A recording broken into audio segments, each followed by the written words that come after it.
Tonight we're going to talk about HJR-6. I'm Nita.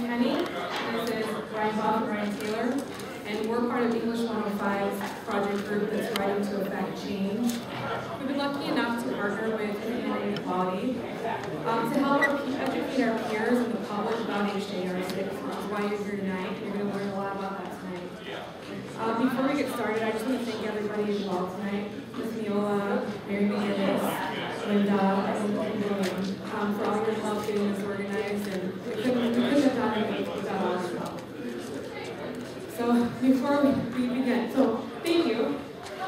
And I'd like to introduce our tonight's speaker from Indiana Equality, Ponterio.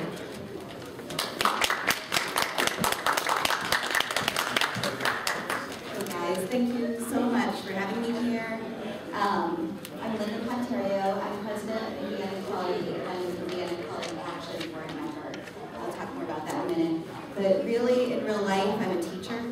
And so I would invite you as we talk, I would prefer discussions rather than lecture. I don't do that. So it's going to be So as you have questions and as things come up, just speak out, let me know, okay? And if you can make sure that you speak loudly enough so that people can hear you, that would be really appreciated. So I truly want to thank Purdue University ComEd for having me out here, for partnering with ID Action in a way to positively affect change here in Indiana. What we're facing in Indiana is a constitutional amendment to write discrimination into Indiana's Constitution for the first time in history, to literally take away rights instead of to grant rights. So it's not only a first, but it's something that people don't know very much about, and it's what people are counting on. It's what the opposition is counting on, is people's ignorance. There's a reason why this is worded the way it is, and it's why it's coming out the way it has. So if you would look at your yellow sheet, you can see that what HJR-6 is, it's an amendment, it's a proposed amendment to Indiana's Constitution that defines marriage as it says only a marriage between one man and one woman shall be valid or recognized as a marriage in Indiana. And a legal status identical or substantially similar to that of marriage for unmarried individuals shall not be valid or recognized. And so there's some powerful, powerful language in there. First of all, they're saying that there's only one way to define a relationship as marriage, but really the impact is in that second sentence. And so the concern that people who are progressive and who value human beings really have is that people will see this on the ballot and they'll just vote yes. Yep, marriage is between one man and one woman, yes. And have no idea what that second sentence means. And so it's incumbent upon each of us to be talking about this, to have conversations with people about this, to educate ourselves about this, because what happens is when you start talking about this stuff, when you start delving into it, the angrier you get, and the crazier this becomes. And you also become an expert and a leader in your own circles, in your own communities, that people will be coming to you for information and for insights and advice and such. So please educate yourself on the issue. We've got a website, a fantastic website. It's www.indianaequalityaction.org. It's incredibly long. If you Google Indiana, somebody just said, if you Google Indiana Equality or HJR-6 Indiana, our website will be the first one that comes out. And it's on all of our literature as well. So please take some time to work through the website. We've really worked hard to make sure that we've created a tool for people to use. So all the print material that you have in your hands today is on the website, that you can download the whole thing in one click. You can download the whole NIX toolbox in one click, get it all. You can post it up, share it on Facebook, on Twitter. We need to be talking about this, okay? And so with HJR-6, this is something that is absolutely targeted against people who are in same-sex relationships. But it has far-reaching implications. And the thing that gets me the most is that if we write this into the Constitution, if Indiana says, yes, we are going to ban gay marriage, we are going to constitutionalize discrimination, then that makes it okay to be oppressive in every single way. And then suddenly the employer who may be on the fence when something comes up, when there's graffiti on the wall in the workroom in a place against, you know, a gay slur or LGBT slur or something, then they're suddenly, you know, it makes it not okay. Or it makes it harder for teachers to stand up, maybe necessarily, for the queer student in class, or the gender non-conforming student in class, or for the teacher who's in front of your classroom to come out at all and be a role model for your students. And so this really gives a license to discriminate. And now, me personally, my wife and I, we live 15 minutes away from Michigan's border, okay? And we live in an apartment right now. We're saving for a house. We're so traditional, it's ridiculous. It's like, why are people fighting against us? We're just like, make your dinner, walk a dog, you know, this kind of stuff. It's woo, it's crazy life, you know? But we're trying to decide right now, we're saving for a house. We want the house, we want, you know, we want the life. And we have a choice to make. Where do we want to be? We want to be in a state where we are not valid or recognized, where they clearly don't want us. Or do we want to be in a state that's welcoming, that's open, that's affirming, that's pleasant, that's nice, you know, nice to all people. And if it's not just us that are facing this dilemma. You know, we just went through this big election here in Indiana, right? Nationwide, of course, but in Indiana it was very, very contentious and very close. And we were, the queer community was certainly a targeted community. So it's questions like this, like asking lawmakers, okay, you want us to take our double income, no kids, 2 master's degrees, we'll be happy to take it 15 minutes away, you know, and give our property taxes to ourselves. Or what we'd really rather do is we'd really rather stay in a state where I was born and raised. That's what I would really want. So as this is progressing, I think the real irony is it is so anti-human. So we can say that we can constitutionalize discrimination. And we've got all adults, we've got all of you guys are, all of us are free to leave Indiana, right? But what again, I'm post-teenager, so my heart goes out to our little queer babies. That they don't have that choice, and they don't have that power, and they don't have that control, and they don't, you know, until you're 18, you have no power, you know, not really, you know, to make decisions about where you're going to live. So we owe it not only to ourselves and to the people who love us, but we will owe it to the generation that comes after us too. So this is something that really destroys families. Like if we are saying you're not welcome here. I compare it to self-deportation for what's going on in Arizona with illegal immigrants. You know, like Mary and I are illegally married. If you're saying that you don't want us here, then you're going to actually take me and my wife away from our neighborhoods, where we love, you know, going trick-or-treating or carving pumpkins or making Christmas cookies together and dyeing Easter eggs and, you know, just all of this stuff. And I tell you what, that is about as anti-family as you can get. But my nieces and nephews, our nieces and nephews also deserve to see us being treated with dignity and respect and to see us standing up for ourselves. And so that's why we are choosing to stay. That is why we are choosing to fight. Because this is a fight worth winning. It is a fight that we can win and that we will win.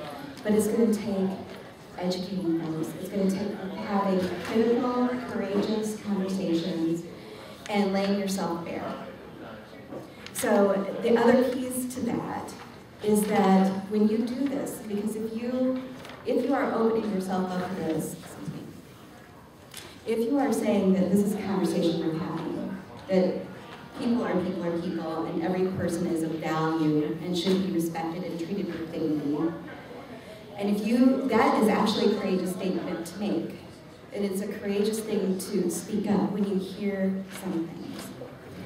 But it's also courageous for the person on the receiving end to be hearing this message.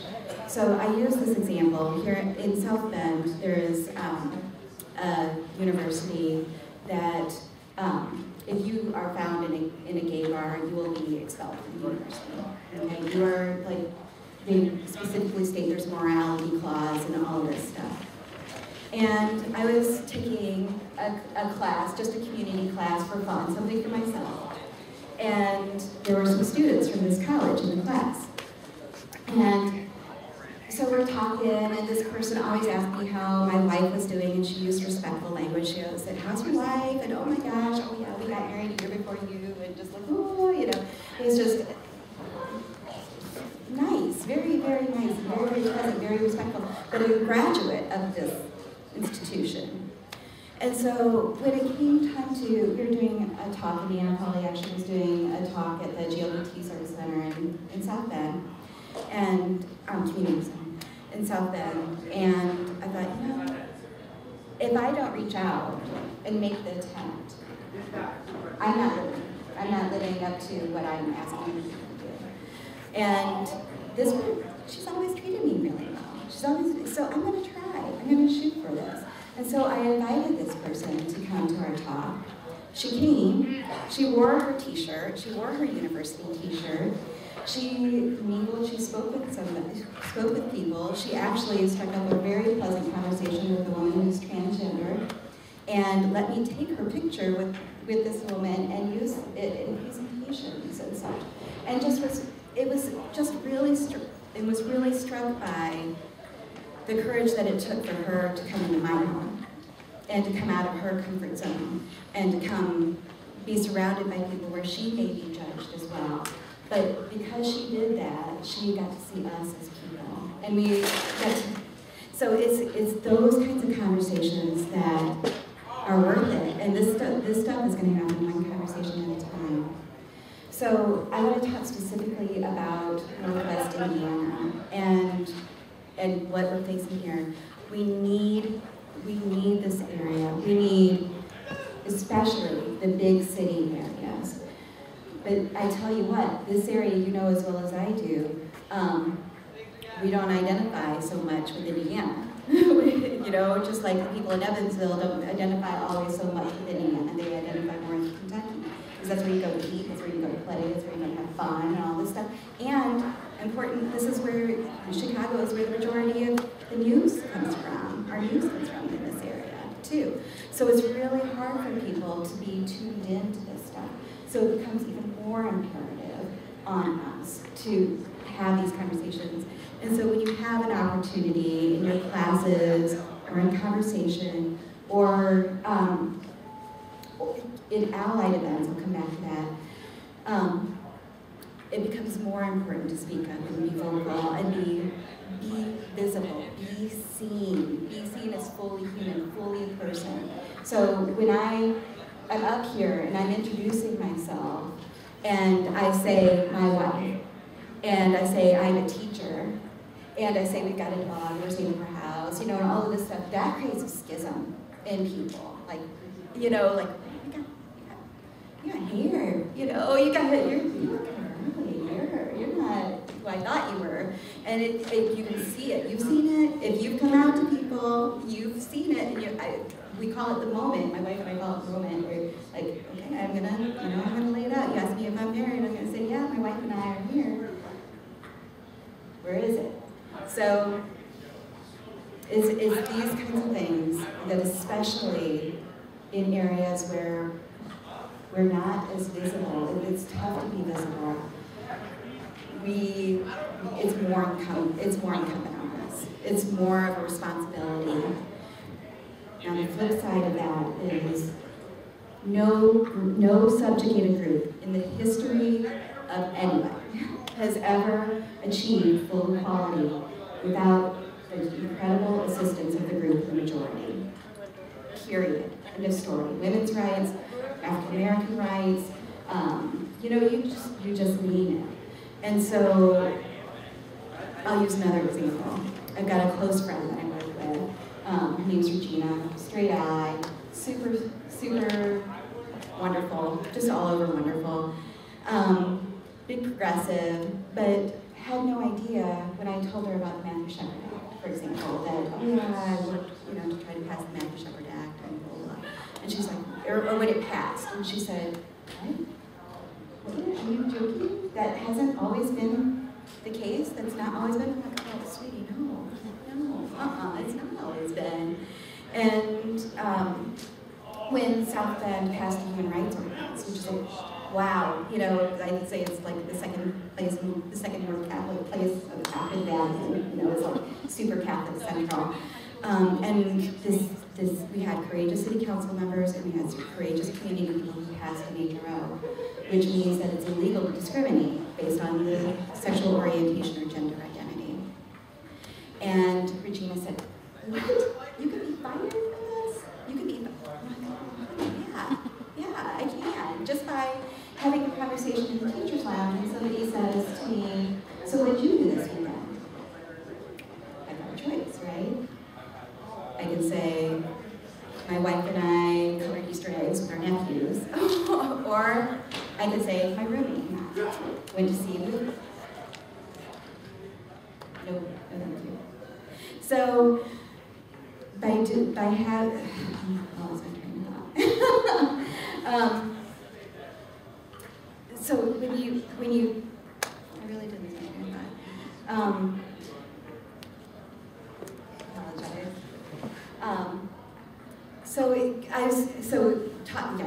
So talking with Regina, and she's just shocked that this stuff hasn't already been in place. And so it's these kind of conversations, it's educating people who are our allies. And I bring that up because this is how we're going to win. This is how we're going to win this fight. This is how other states won, just huge. You know, a little over a week ago, they built their relationship with their allies, and they pulled in the faith community, and they raised a whole lot of money, okay? And the money is the message. The money is the vote, is the mouthpiece. It's your ability to communicate. So it's the ability to have a website, to have an email distribution list, to have handouts, to be able to table events, it means educating people. That's what money means. It means being able to educate people. So that, the faith community, the people that are for us, or even borderline for us, or if your church, if Catholic Church isn't for us, then maybe you as a strong Catholic person can stand up for us as an individual. But it's having those critical conversations, and then that make the difference, and especially with our allies. So people like Planned Parenthood, or National Organization of Women, or the Democrats, or some progressive Republicans even, but finding that common ground, that look, if this passes, you are saying that I am not fully human, that I am not valid, I am not recognized. That's what that's saying. And so, you better be on the right side of history with this. So it's talking to our allies and finding that common ground and saying, look, the labor unions, like the AFL-CIO, they are like, wow, phenomenal organizers. You have never seen a group of people like organize and grind. It's awesome thing to do. But to say to labor, you know what, this is a work-on-based issue. Because I can be fired. I can be the best teacher in the world. I can be the most outstanding. I can get my kids to read like nobody's business. But I can be fired by having a benign conversation. So be on our side. National Organization of Women, this is a human rights issue. This is an individual issue. And just even things like the roller derby. You guys have derby girls here, roller derby? Or just, the fun stuff that we know where great people hang out. all of us know where great people hang out. And so it's putting this topic and putting this issue, putting this literature in people's faces, and then asking. So if there's a progressive church, to say, hey, you know, who do I speak with? Can I just stand out here in the vestibule with literature? And can you just welcome people, you know, in service? Can you just say, hey, Linda Ponterio is here to speak about HJR-6, go see her after service, come see her. Come speak to her about this. It's easy, it's so easy, and I gotta tell you, it's so fun. You meet the best people on the planet through doing this work, volunteering, just humble, beautiful people. So you hear amazing stories from people who have come before us, people who are in it right now, and it's just, you feel very honored to be here in this apartment.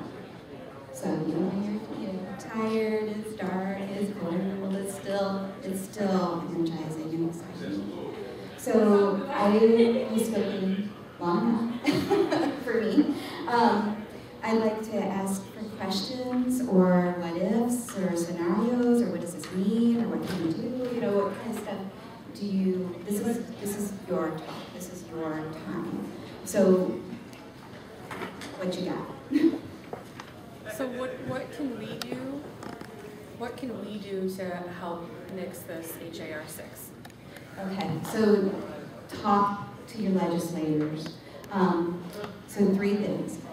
Donate money to Indiana Equality Action, please. I know that we're all, you know, poor. You know, really, for real. But I can tell you that we are intensely fiscally responsible with the donations that you give us. We take them to heart, and we see that as a sign of trust and faith in our organization to be able to affect real change. So I would ask that you would donate to us so that we can help, as a community, get the word out to people. That speaking to people, tabling events, when there is stuff going on, like at IUPUI, for example, and they have a social justice fair every year, and they ask us to be a part of that.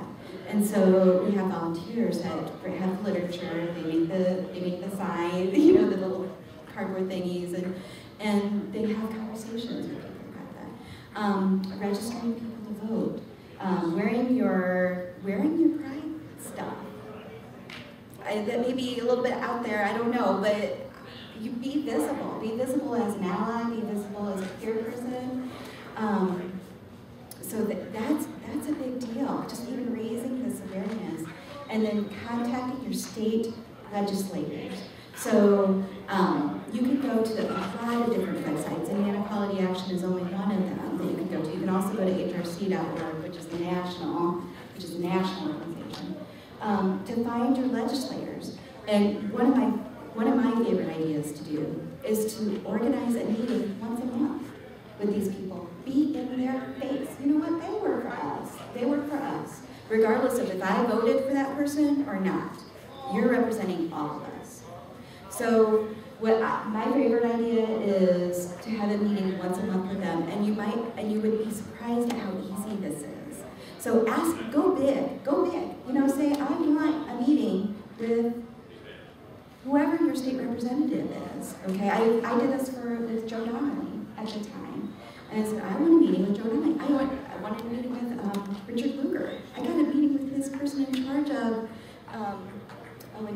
crime prevention. And I didn't know anything from anybody. You know, I was just like, I'd just been a newbie in all of this stuff, and I'm just a teacher, what do I know? But people will listen. You'll say, I am this person, I would like to speak to this person about this civil right. Okay, and so maybe the first meeting is just, where do you stand on this? And this is what I think. This is what we think as a group. Okay, so maybe the first meeting, the first one is just a general meeting of the people in your community. Maybe the next month it's parents, it's our P5 parents and friends of lesbians and gays, okay? Or family members of queer folks, so that they can speak in an impassioned way on our behalf.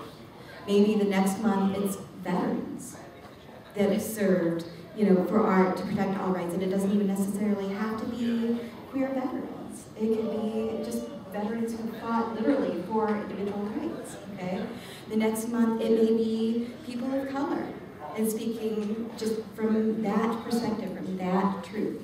The next month, it may be transgender folks, because so many people have absolutely no clue about gender variant or gender non-conforming folks.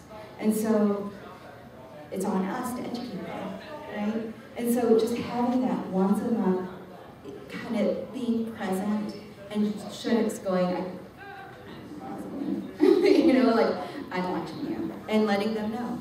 And then also, when stuff comes up, just letting your friends know to contact the legislators too. So again, I use the example of Matthew Shepard Act. This was like several years ago. But Evan Bay's person, his staffer, said, and Evan Bay was one of the sponsors of the James Byrd and Matthew Shepard Hate Crimes Prevention Act. And this staffer for the senator said, you know what, we are getting, he calls, Evan Bay calls me, and he says, what are the calls running like in Indiana, in Fort Wayne? And even though, and so they're tremendously against Matthew Shepard. So what this guy said was, speak up. Even if you think you got this, even if you think you have a strong ally, speak up so that you can show them that we've got your back. Because it gives them the political capital to do the right thing by folks. So donating money, having critical conversations with people, being courageous in being out and forward in whatever way that needs to be. And then being in legislator spaces. and again, like, you would just be surprised. And it's wonderful. I don't know, it just makes you feel like a big thing to get these meetings with people. But they really do listen, you really can get these meetings. And it's wonderful. And I tell you what, another cool thing is, get a picture. When you get the meeting, get a picture.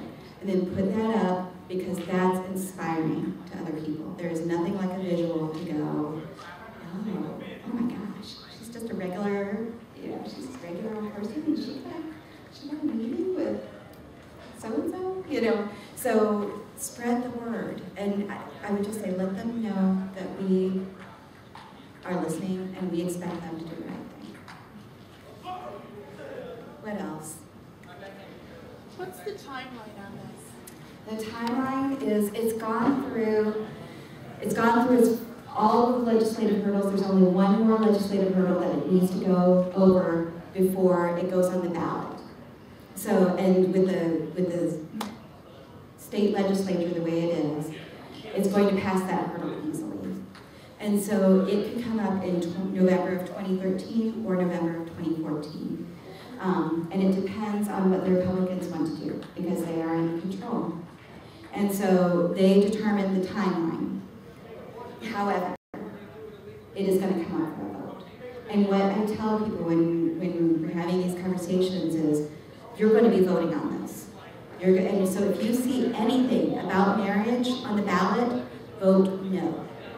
If you see anything about marriage being between one man and one woman, vote no. Because we don't know, it's going to be, the language is going to change. It's not always going to be HJR-6, okay? And so we don't know what it's going to be. They control that as well, okay? And so this is really, it's a tough conversation. It's really hard to explain to people. It took me like 15 minutes, you know, to explain this. And so we are in a position where we've got an uphill battle to fight with explaining what this is and what the implications are and why this is bad, why this is about way more than marriage. And so explicitly, when this comes up for a vote, you say to people, when this comes up for a vote, vote no. But we will be voting on it in Indiana. And here's another fun fact, is that in Indiana, we are the last state, we think, in the national landscape to be voting to write discrimination into the Constitution as it relates to relationship recognition. So we are the last state. We've had a brutal track record as speaking civil rights wise. And so this is it. And you don't think the Focus on the Family knows that? You don't think the Indiana Family Institute knows that? You don't think that all those James Dobson folks and all these people that flood, I mean, it's gonna be brutal. And it's gonna happen. And this is a real deal. It will happen. That we will be voting on it either in November 2013 or November 2014. And so there is a very real sense of urgency of going, okay, now where can I talk about this? Where can I table an event? You don't need anything, you know, to do this. All you need is a photocopy machine. Okay, I'm gonna leave the copies with you here today. Everything's on the website. Download it, post it up on Facebook. Do your thing. Spread the word. But I'm telling you, it doesn't cost hardly anything to have a conversation. So please do the outreach. Please let people know, because there are good people. I do believe that the majority of people are good people, and they want the right thing by us. But it's incumbent on us to do the hard work of educating them. So, a big thank you. Another question that comes up different times is, how does this affect the straight community? And the answer is that it really affects the straight community. But I always say this with this caveat. Make no mistake about it, this is directed towards queer people, okay? And I use queer as a shorthand for LGBT, lesbian, gay, bisexual, and transgender. And people have varying levels of comfort with that word. I personally like it because it's all-encompassing and it's all everything. So, I'm sorry. You said something about there's a question that comes up. Oh, yes, thank you. I appreciate it.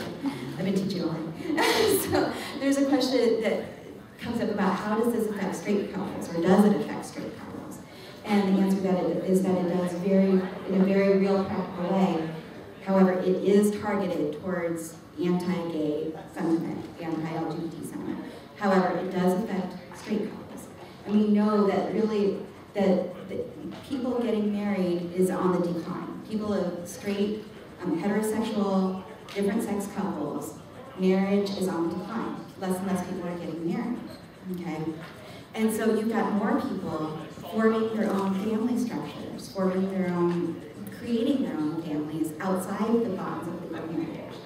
So, for example, if you're in the schools and you've got a straight couple and it's not married, a mom and a boyfriend, it's possible that that boyfriend/dad would not be allowed to be in that parent-teacher conference, because anything that looks like marriage shall not be valid or recognized, okay?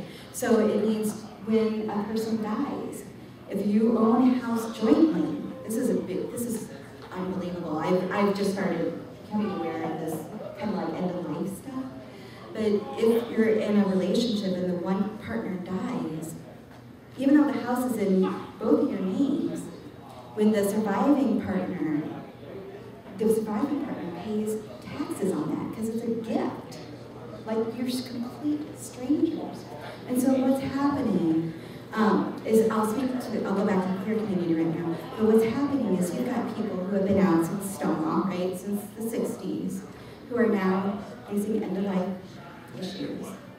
And a partner dies and the surviving spouse has to move out of their family home because they can't afford the gift tax on the property house and to continue living on one income and such. And so you've got a double whammy that you're grieving. You're not only grieving your spouse, you're grieving your last home.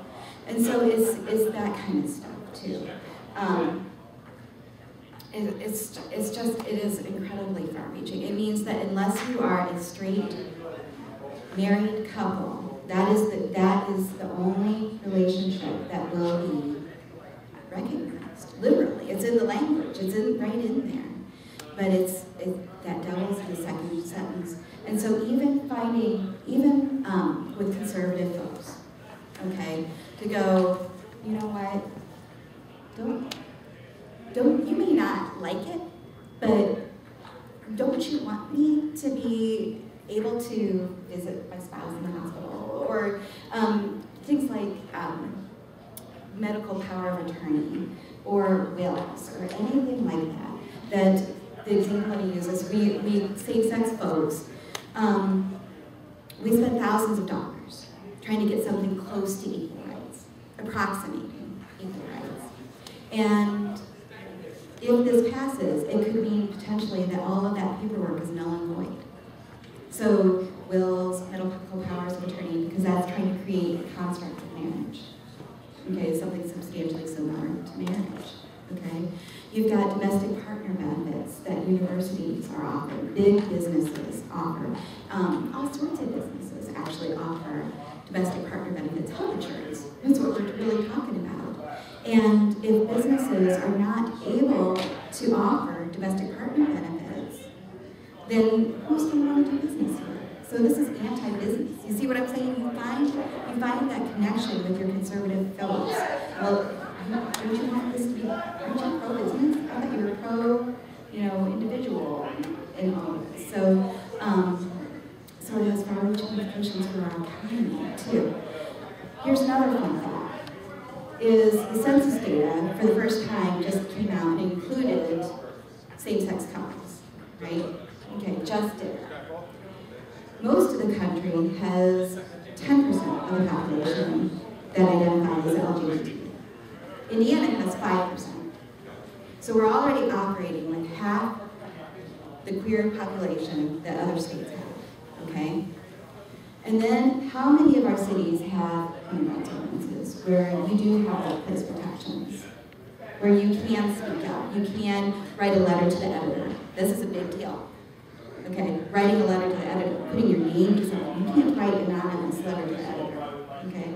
How many people have those protections? Not a whole lot, all right? And so that population who can speak out becomes smaller and smaller and smaller. Who's secure in their work? Who cares? You know, sometimes in subjugated groups of people, you go, you know what, we all do what you want to do.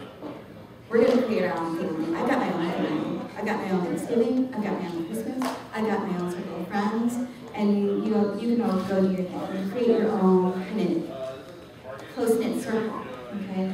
And so you've got that you're fighting against. So the population of people that are able to speak out and feel like they can actually affect change and make a difference is really pretty small.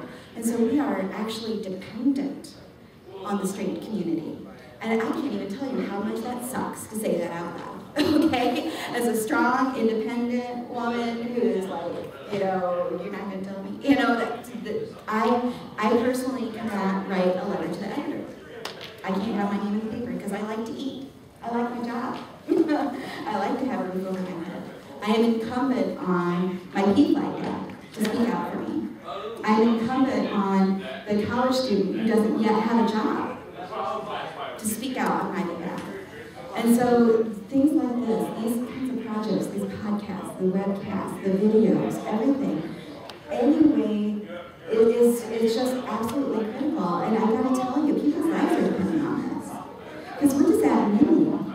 If it says in your Constitution that you are not valid, you are not recognized, what message does that send to you as a human being? No wonder we smoke so much and drink so much as a critical being.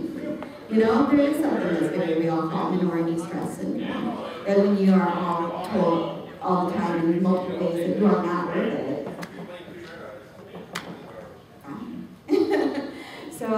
So all that is to say is we have to be talking. We have to have these conversations. And we really are incumbent on our straight allies to speak on our behalf. Anything else? Any other questions? The good news is we can win this. This is the right thing to do, to defeat this marriage amendment, to vote no. Okay? You'll see on the back of that yellow paper things that you can do. And the very last thing is ask people directly, and I mean look them in the eye and say, when this comes up for a vote, will you vote no?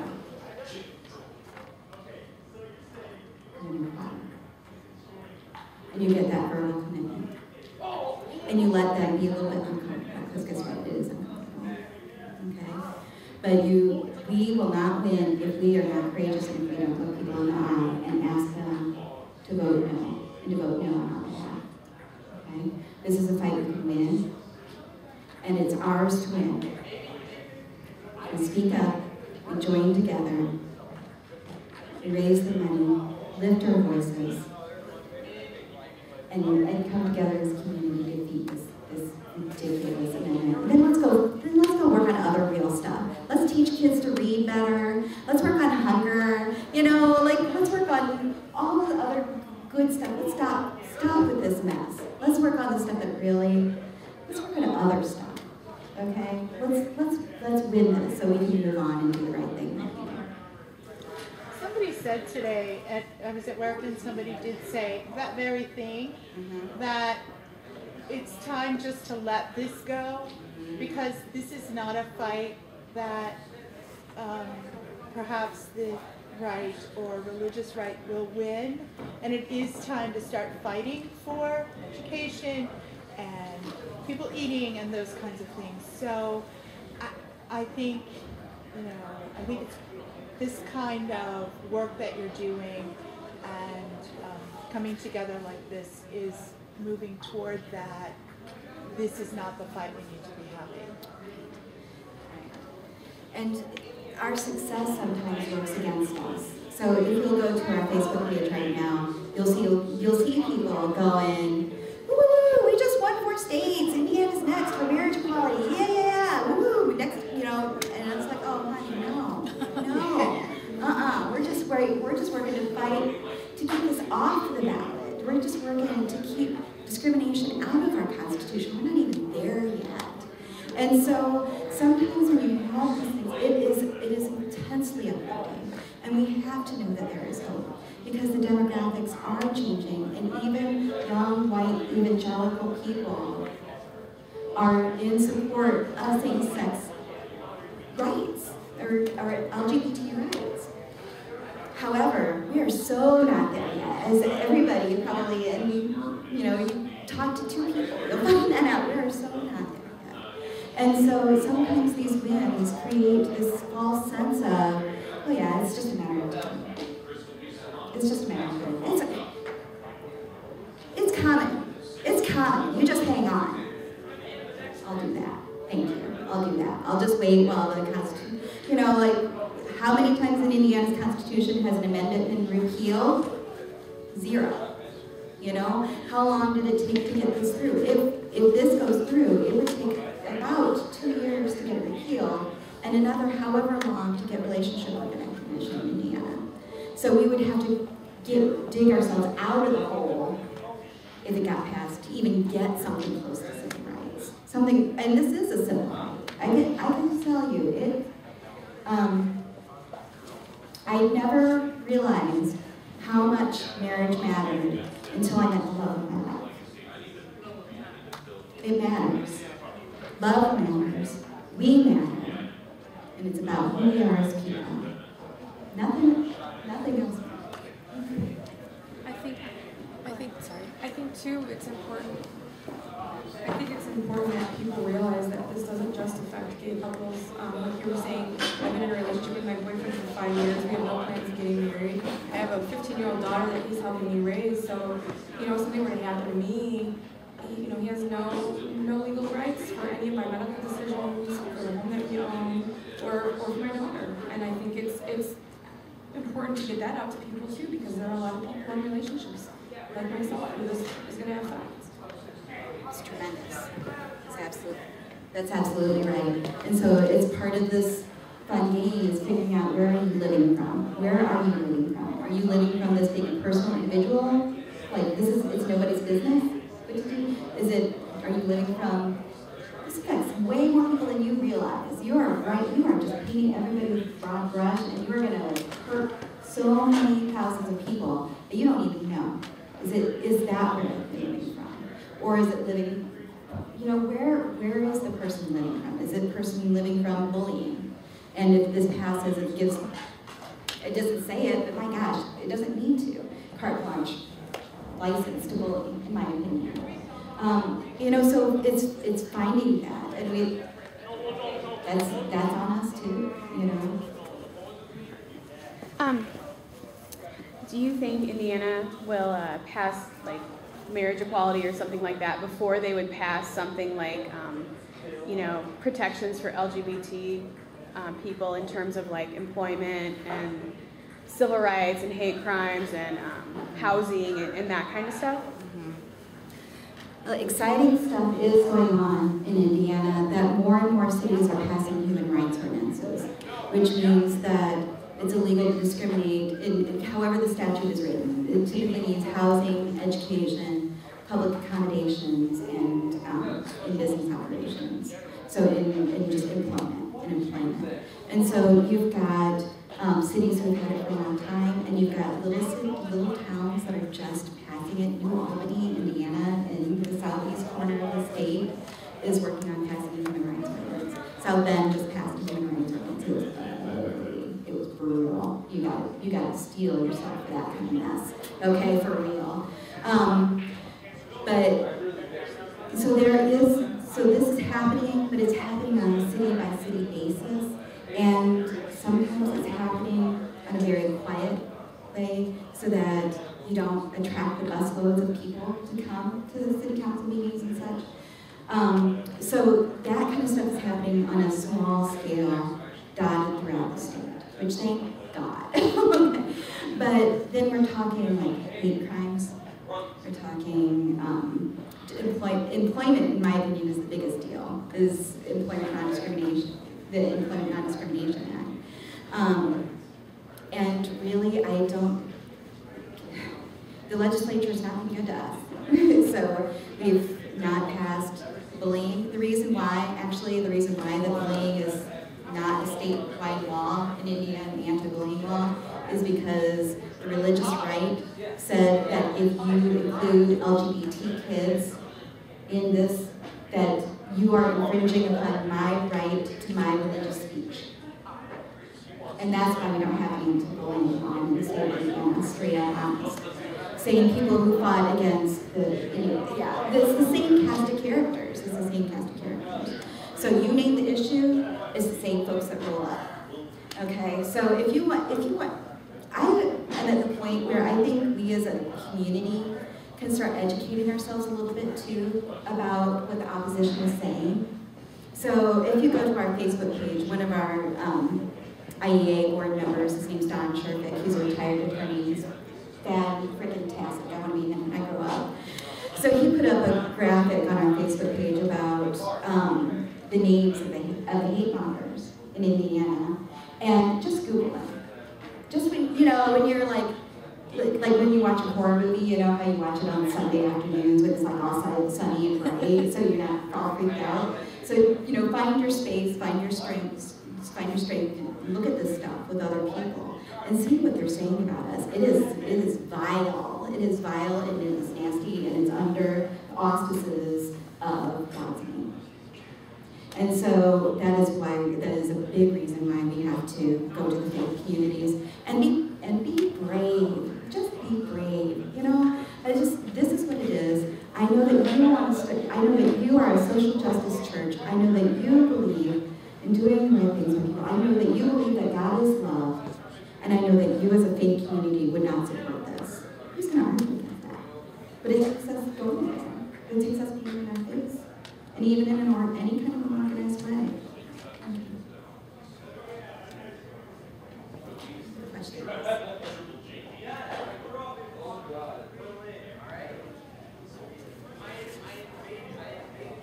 It's good stuff. We're gonna win. But we're gonna win because of us and in spite of them. We are. We're gonna win because we have wonderful professors who are making us part of their policy discussions and part of the syllabi and agenda. We're going to win because of courageous aunts and uncles who speak out and come out to their little nephews and nieces and say, I'm in love. And we're going to win because of that. We're going to win because we tell the truth and we speak the truth. And we speak from our own truth about why this matters, why we matter. We matter. We are valid. We will be recognized. Period. It's going to take some work.